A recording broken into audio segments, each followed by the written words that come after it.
सोलापूर शहरानजीक असलेल्या तळे हिप्परगा परिसरातील स्विमिंग टँकमध्ये पोहण्याचा आनंद घेण्यासाठी गेलेल्या 10 वर्षांची मुलगी अचानक चक्कर येऊन पडली. तिला उपचारासाठी घेऊन येताना तिचा मृत्यू झाला. इकरा मोहम्मद गौस भागानगरी वय 10 राहणार मुस्लिम पाछापेठ असे मृत पावलेल्या चिमुरडीचे नाव आहे. ही घटना मंगळवारी दुपारी 3 वाजण्याच्या सुमारास घडली. मंगळवारी 19 मे रोजी मृत इकरा ही आपल्या पालकांसोबत वॉटर पार्कला गेली होती. पाण्यात खेळताना तिला अचानक चक्कर आली. ही बाब तिने नातेवाईकांना सांगितली, त्यामुळे तिच्या पालकांनी तिला तातडीने उपचारासाठी सोलापूरच्या खासगी रुग्णालयात दाखल केले. तेथील वैद्यकीय अधिकाऱ्यांनी तपासणी करून तिला उपचारापूर्वीच मृत घोषित केले. घटनेची माहिती मिळताच जोडभावी पेठ पोलीस ठाण्याचे सहाय्यक पोलीस निरीक्षक विष्णू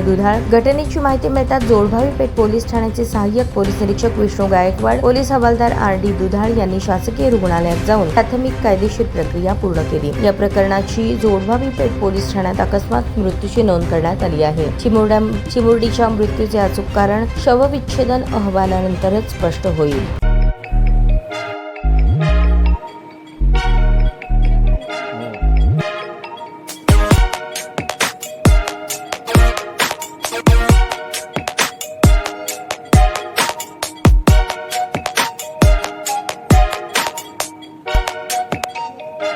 सोलापूर शहरातील सुप्रसिद्ध हॉस्पिटल म्हणजे सेंट्रल मल्टी स्पेशालिटी हॉस्पिटल मागील अनेक वर्षापासून सेवा बजावत आहे. 24 तास इमर्जन्सी सर्व्हिस, मॉडर्न टेक्नॉलॉजी, अनुभवी डॉक्टर्स तसेच अत्याधुनिक तंत्रज्ञान सुविधांनी सुसज्ज स्त्रीरोग प्रसूती विभाग, ऑर्थोपेडिक विभाग, मेडिकल विभाग आणि इतर एकमेव नाव म्हणजे सेंट्रल मल्टी स्पेशालिटी हॉस्पिटल. पत्ता गणेशपेठ शॉपिंग सेंटर, मंगळवार बाजार, सोलापूर. ताज्या बातम्या पाहण्यासाठी प्राईम महाराष्ट्र न्यूज चॅनलला सबस्क्राईब करा.